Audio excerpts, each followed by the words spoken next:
Video seorang pria tidur di pelaminan saat acara pernikahan menjadi viral di media sosial. Video itu diunggah oleh pemilik akun TikTok @nandicindau pada Minggu 21 Maret 2021. Dalam video itu terlihat pasangan pengantin sedang naik ke pelaminan. Mereka terkejut mengetahui ada orang yang tidur di acara pernikahannya. Pengantin pria itu lalu membangunkan pria berbaju merah yang sedang tidur. Pria itu terkejut melihat pengantin yang membangunkannya.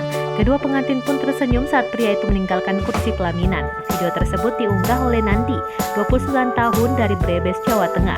Nandi bertugas sebagai fotografer dalam acara pernikahan yang digelar pada Minggu 21 Maret 2021. Ia menyampaikan pria yang tidur di pelaminan itu merupakan teman dari sang pengantin. Dirinya menyebut orang itu ketahuan tidur di pelaminan saat acara resepsi berlangsung. Pengantin pria langsung membangunkan temannya yang sedang tidur di pelaminan. Menurut Nandi, orang itu tidur di sana karena kelelahan.